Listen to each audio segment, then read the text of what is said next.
चलो, previous class में क्या क्या हुआ था देखो। एवरेज वेलोसिटी, एवरेज स्पीड, इसके क्वेश्चन हो गए थे। आज एक्सेलरेशन हम लोग स्टार्ट करेंगे। तो एक्सेलरेशन के लिए सिंपल इसको टाइप्स ऑफ एक्सेलरेशन जैसे uniform acceleration, non uniform, instantaneous और लास्टली एवरेज। तो एक्सेलरेशन को ऑलरेडी हम लोग time of rate of change of velocity कहते हैं। वेक्टर क्वांटिटी इसका डायरेक्शन वही होता जो चेंज इन वेलोसिटी का होता है। ठीक, वेक्टर क्वांटिटी है, डायमेंशन ऑलरेडी जान रहे, LT-2 यूनिट हो गया मीटर पर सेकंड स्क्वायर, सीजीएस में सेंटीमीटर पर सेकंड स्क्वायर, एपीएस में फीट पर सेकंड स्क्वायर। तो ये सब ऑलरेडी पहले से हम लोग जान रहे हैं, बस रिकॉल कर रहे हैं। ऑलरेडी हम लोगों ने क्लास 9th वगैरह में पढ़ रखा है। ठीक है, तो यहाँ तक तो बिल्कुल इजी है, कहीं कोई डाउट नहीं होगा। अब आ जाए सबसे पहले यूनिफॉर्म एक्सेलरेशन। यूनिफॉर्म एक्सेलरेशन का एग्जैक्टली मीनिंग क्या है? जब मैग्नीट्यूड और डायरेक्शन ऑफ एक्सेलरेशन कांस्टेंट हो during the motion of an object. क्योंकि एक्सेलरेशन को हम लोग डिफाइन करते हैं rate of change of velocity. तो मैग्नीट्यूड और डायरेक्शन एक्सेलरेशन का कांस्टेंट होगा तो उसको हम लोग यूनिफॉर्म एक्सेलरेशन। अब इसमें से डायरेक्शन या मैग्नीट्यूड आपका चेंज कर जाए तो वो नॉन यूनिफॉर्म एक्सेलरेशन हो जाएगा। इधर मैग्नीट्यूड और डायरेक्शन और both of them change during the motion of an object, तो वो नॉन यूनिफॉर्म एक्सेलरेशन कहलाता है। ठीक, थर्ड हो गया एवरेज एक्सेलरेशन। एवरेज एक्सेलरेशन को हम लोग ये थोड़ा सा यहाँ पर इसी चीज को रिपीट कर दिया। एवरेज एक्सेलरेशन का मतलब ये होता है, ये पार्ट आप नोट नहीं करेंगे, ये क्योंकि कट एंड पेस्ट हुआ तो ये गलत है। ठीक, एवरेज एक्सेलरेशन को हम लोग लिखते हैं rate of change of velocity. तो डीवी बाई डी लिखा। तो वेलोसिटी डीवी का मतलब चेंज इन वेलोसिटी को रिप्रेजेंट करेगा। क्योंकि ऑलरेडी हम लोग इंस्टेंटेनियस फॉर्म में पढ़ चुके हैं। डीवी बाई डी जब लिखते हैं तो ये limit delta T tends to 0 और ये delta we by delta T लिखते। इसका मतलब ये डिफरेंस को रिप्रेजेंट करता है। तो मान लो कि पर्टिकुलर इंस्टेंट टाइम t1 पे पार्टिकल का वेलोसिटी v1 है, टाइम t2 पर पार्टिकल का वेलोसिटी v2 है, जो टाइम डिपेंडेंट है। तो उस कंडीशन में हम लोग v2 माइनस v1 निकालेंगे और डिनोमिनेटर में टाइम का डिफरेंस t2 माइनस t1। तो जब भी हम लोगों को एवरेज वेलोसिटी निकालना होगा तो इसी फॉर्मूला को यूज करेंगे। और पर्टिकुलर इंस्टेंट ऑफ टाइम पर निकालना होगा तो वो इंस्टेंटेनियस कहलाए। ठीक, इसलिए हम लोग एवरेज एक्सेलरेशन को लिख सकते हैं चेंज इन वेलोसिटी पर यूनिट टाइम इंटरवल। ठीक है, मैथमेटिकली लिख लो average acceleration dv by dt v2 minus v1 by t2 minus t1।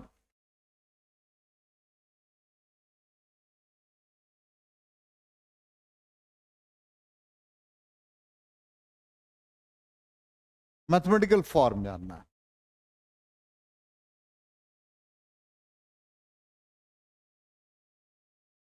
हो गया। और नेक्स्ट हमारा इंस्टेंटेनियस एक्सेलरेशन।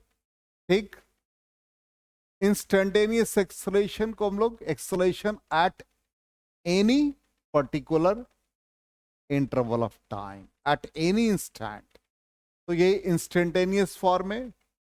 ठीक है, अब यहां पर कोई भी बॉडी मूव कर रहा है तो हम लोग डायरेक्शन ऑफ इंस्टेंटेनियस वेलोसिटी और डायरेक्शन ऑफ एक्सलेशन के बीच में कोई डेफिनेट रिलेशनशिप नहीं फाइंड कर पाते हैं।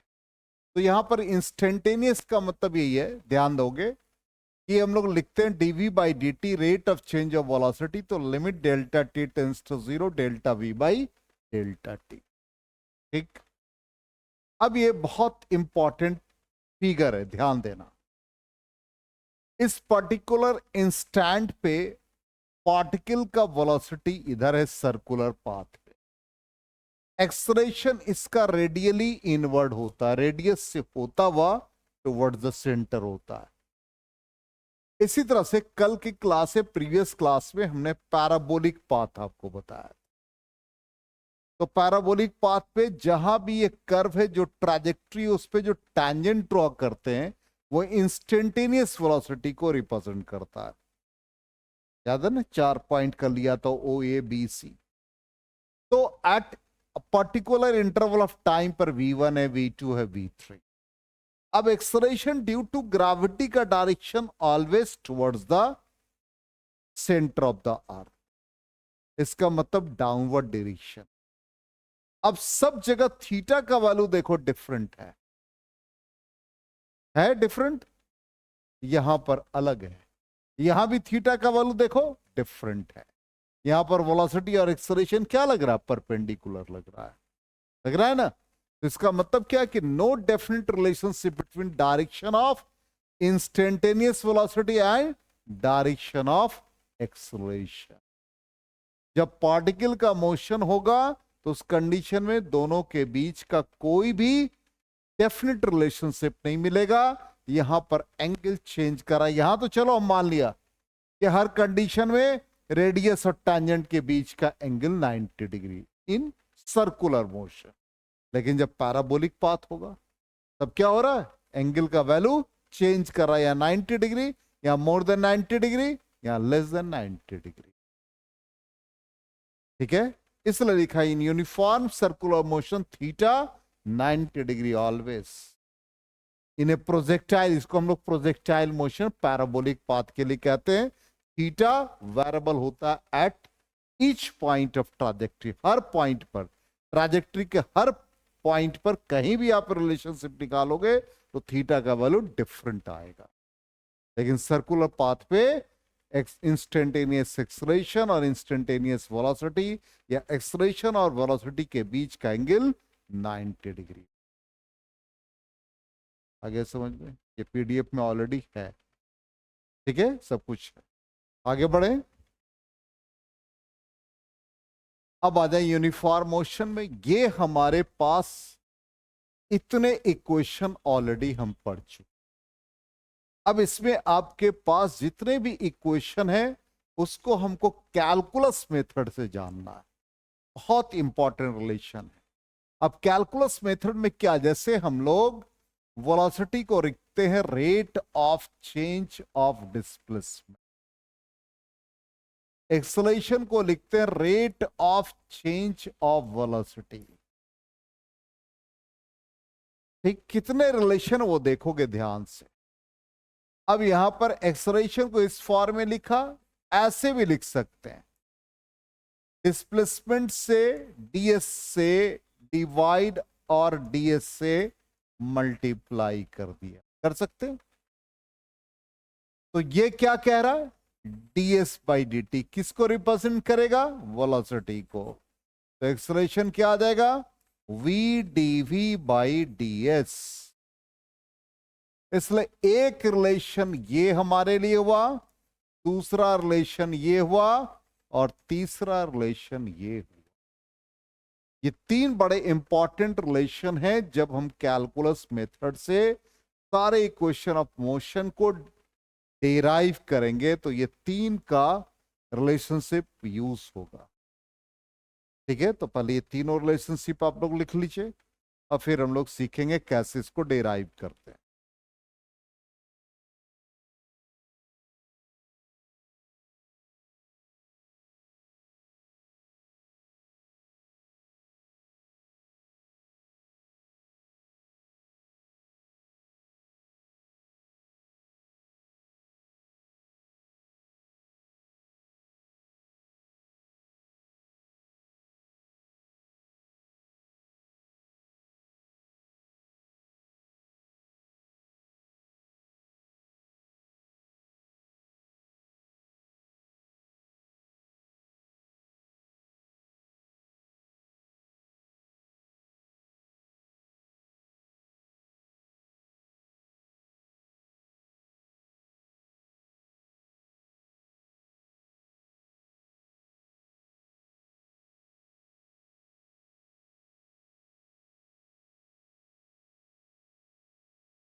हो गया।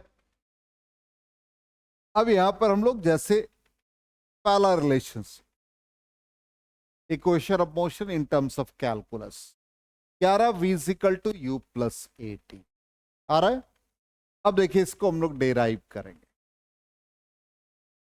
लेफ्ट साइड जो भी लिखा हुआ, अब हम लोग राइट साइड में इसको डेराइव करने का तरीका सीखेंगे। पेन के कलर को चेंज कर लेते, थोड़ा ठीक लगे। ऑलरेडी हम लोगों ने पढ़ा, ये कलर थोड़ा ठीक नहीं लग रहा है। एक्सेलरेशन को लिखते हैं rate of change of velocity, magnitude के टर्म में लिख लेंगे डीवी बाई डी टी। इसको हम लोग इस फॉर्म में लिख सकते हैं, DV is equal to A D T. ये इक्वेशन 1 है। जिसमें डी टर्म लगा है वो वेरिएबल है, जिसमें डी टर्म लगा वो वेरिएबल है, वही बदलेगा। तो v में लगा है तो v चेंज होगा, t में लगा है चेंज होगा। अब कैसे चेंज होगा, तो हम ऐसे एज्यूम कर लें कि जब इनिशियल टाइम 0 है, t 0, तो उस कंडीशन में पार्टिकल का इनिशियल वेलोसिटी हम मान लेते हैं u। और फिर जब टाइम इंटरवल इंक्रीज किया या टाइम t के बाद, उसका फाइनल वेलोसिटी v हो गया। तो हम लोग इसके वैल्यू को डालेंगे 1 में और इंटीग्रेट करेंगे। इंटीग्रेटिंग इक्वेशन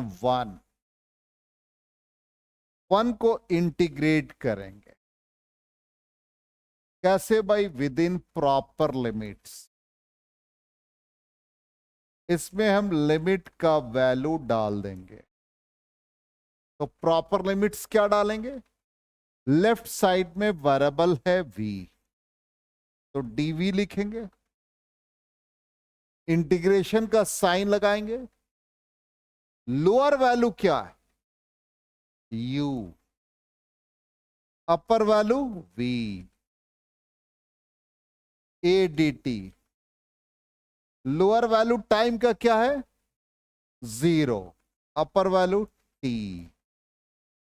अब ये ऑलरेडी हम लोग पहले पढ़ चुके हैं कि dx का इंटीग्रेशन x होता है, सिमिलरली dv का इंटीग्रेशन v हो जाएगा। तो यहां dv का इंटीग्रेशन v हो गया, लोअर वैल्यू अपर वैल्यू। इसमें एक कोफिशिएंट की तरह काम करेगा, dt का इंटीग्रेशन t हो जाएगा, लोअर वैल्यू अपर वैल्यू। अब हम लोग upper limit minus lower limit डालेंगे, फिर upper limit minus lower limit, v minus u A T. Finally v is equal to क्या आ गया, u प्लस ए टी। ये रिलेशनशिप हमारा आ गया। यही हमारा कैलकुलस मेथड।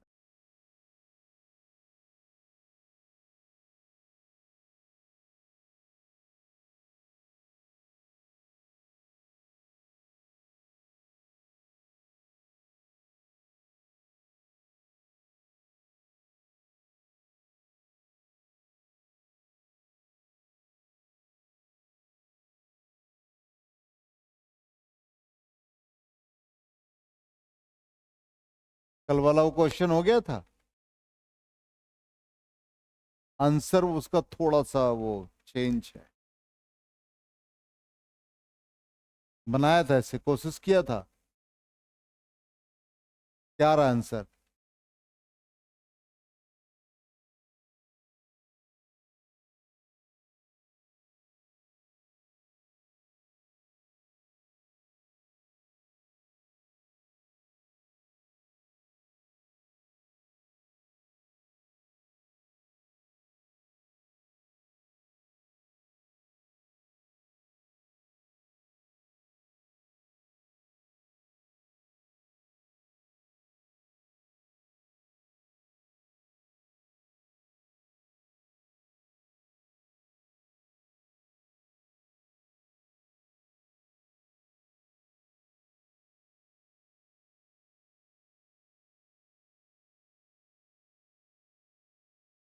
हो गया।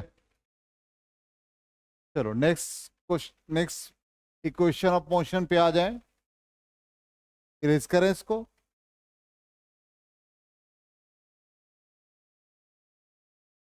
चलो नेक्स्ट इक्वेशन है, देखो ध्यान से। इसको हम लोग लिखते S is equal to U T plus half A T इसको, या X minus x naught is equal to U T plus half A T square, बात एक ही है। तो सेकेंड इक्वेशन क्या लिखा, velocity is equal to rate of change of displacement. तो ds is equal to V D T, या अब इसको इक्वेशन 1 मान लेते। अब वेरिएबल क्या क्या है, एस और टी, यही वेरिएबल है। लेकिन यहां पर ऑलरेडी v हम लोग पढ़ चुके हैं, तो इसको हम लोग v का वैल्यू पहले डाल दें, u प्लस ए टी, इसको इक्वेशन 1 मान लें। अब यहां पर टाइम वेरिएबल है और डिस्प्लेसमेंट वेरिएबल है, तो एज्यूम कर ले कि जब इनिशियल टाइम 0 है तो डिस्प्लेसमेंट 0 है, या हम एक्स नॉट ले लें। यदि इसी के अकॉर्डिंग चलते हैं तो इसको हम लोग इनिशियल एस नॉट या एक्स नॉट, जो आप लिखना चाहें। जब टाइम पीरियड आपने इंक्रीज कर दिया,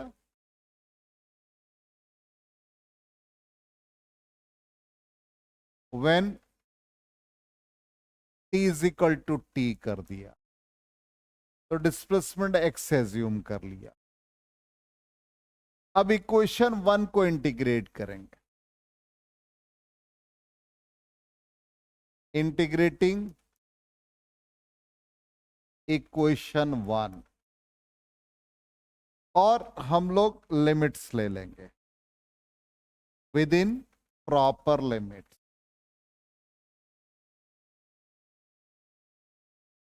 अब लिमिट्स क्या क्या है, तो ds के लिए लोअर लिमिट हमारा x not, upper limit x. अब यू डी टी मल्टीप्लाई करके आया, u को बाहर कर दिया, dt को अंदर, 0 से t, a को बाहर कर दिया, इंटीग्रेशन टी डी टी, और ये initial time 0, final time t। ds का इंटीग्रेशन s हो गया, lower value x not, upper value x, u dt का इंटीग्रेशन t हो गया, 0 से t, a T D T T square by 2, 0 से t। अब वैल्यू डाल दो, upper limit minus lower limit, यहां भी अपर लिमिट माइनस लोअर लिमिट, ये भी आ गया हाफ ए, और 2 को बाहर कर दिया, टी स्क्वायर में t अपर लिमिट और फिर लोअर लिमिट।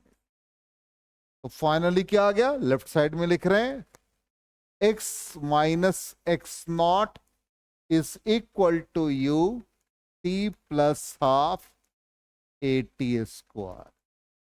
तो x माइनस एक्स नॉट को हम नेट डिस्प्लेसमेंट लिख दें, तो s is equal to U T plus half A T square, ये हमारा इक्वेशन आ गया।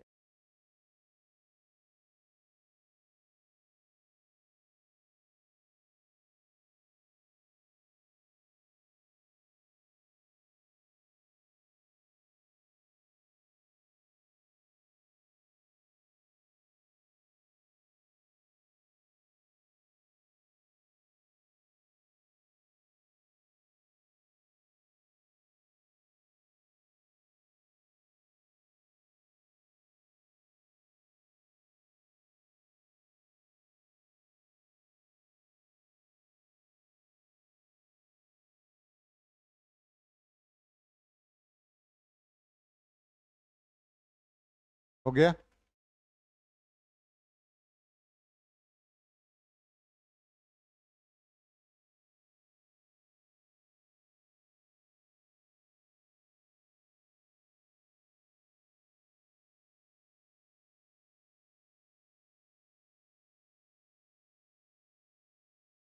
चलो अब नेक्स्ट इक्वेशन पे आ जाएं। नेक्स्ट इक्वेशन देखो क्या, v square minus u square is equal to 2as या 2ax माइनस एक्स।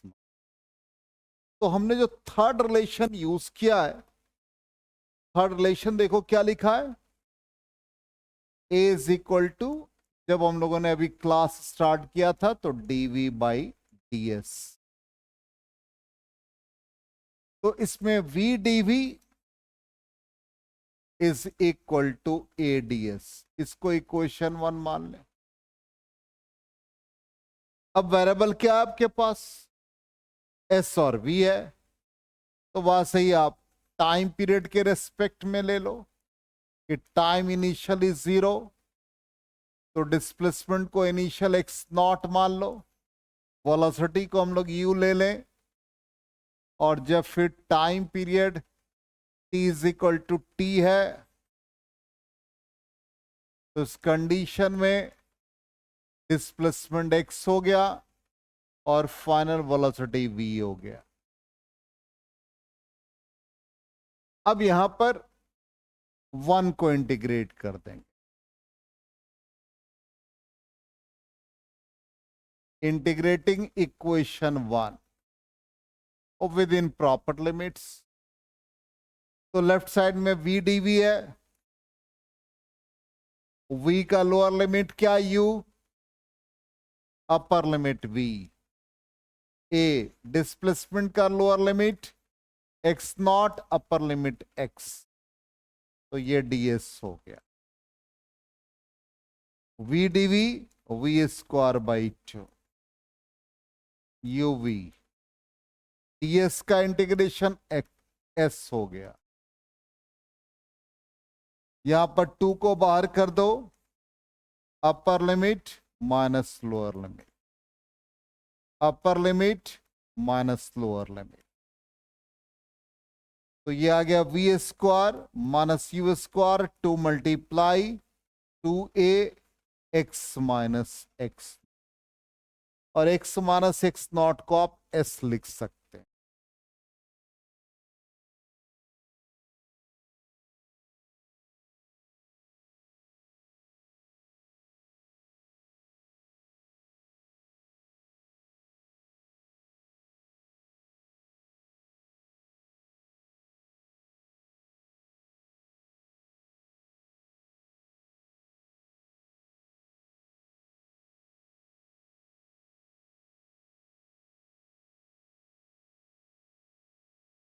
हो गया, चलो नेक्स्ट इक्वेशन ये आ जाओ, जो लास्ट इक्वेशन है बहुत important, distance travel by an object in nth second. हम लोगों ने डिस्टेंस ट्रैवल का ये फॉर्मूला पढ़ा था या डिस्प्लेसमेंट के लिए, और यहां कहता है distance travel in nth second, मतलब distance travel in n second minus distance travel in n minus 1 second. जैसे 4th सेकेंड में हमको डिस्प्लेसमेंट निकालना है, इसका मतलब displacement in 4 second minus displacement in 3 second, तो वो 4th कहलाएगा। ठीक, अब ये इंटीग्रेशन मेथड से कैसे आएगा, बिल्कुल अभी जो सीखा क्या था भाई, v is equal to ds rate of change of displacement, तो डिस्प्लेसमेंट को लिख दिया v dt, और फिर v को लिख दिया u प्लस at dt। अब इसको इंटीग्रेट कर लेंगे, ऑलरेडी हम सीख चुके हैं लिमिट डालने का तरीका। क्या क्या डालोगे लिमिट, जल्दी बता दो, s और t, s का लोअर वैल्यू डाल दो क्या, n माइनस 1, और एस एन, टाइम का लोअर लिमिट 0, तो 0 पहले डालते थे, अब क्या डालेंगे, क्या सिखाया, n minus 1, n minus 1 second. यदि 4th निकालना है तो 3rd कंप्लीट, तो यहां पर n माइनस 1, और फिर ये n, यहां भी टाइम का n-1 और फिर n। ds का इंटीग्रेशन s मिल गया, Sn-1 s। t का dt का इंटीग्रेशन t मिला, ये n-1 n हो गया। t dt का t²/2 n-1 n हो गया। अब यहां अपर limit minus lower limit u, फिर t की जगह पर अपर limit minus lower limit, a/2 को बाहर कर दो, upper limit n² minus lower limit. अब फाइनली इसको लेफ्ट साइड में हम लोग लिख रहे हैं, देखिए क्या आ रहा है। तो Sn माइनस Sn-1 u, अब ब्रैकेट के अंदर में n-n+1 a/2 n² minus n-1 का होल स्क्वायर, ब्रेक कर दो तो a² -2ab तो प्लस आ जाएगा 2n और -1। यहां सॉल्व कर लें, n² cancel, distance travel in n minus, या यहां पर distance travel in n second minus distance travel in n-1 second को distance travel in nth second कहेंगे। ये u बचा और ये a/2 और विद इन ब्रैकेट 2n-1। ये फॉर्मूला आपको दिमाग में रखना, distance travel in nth second is equal to u plus a/2 2n-। तो आज हम लोगों ने इक्वेशन ऑफ मोशन डिराइव कर लिया। कल की क्लास में सिर्फ इसका प्रॉब्लम हम लोग सॉल्व करें। ये जब एंड करेगा तो ग्राफ्स भी आएंगे, ग्राफ कैसे ड्रॉ होता, थोड़ा इसमें ज्यादा काम हम लोगों को करना है। चलिए आज के लिए यहां तक।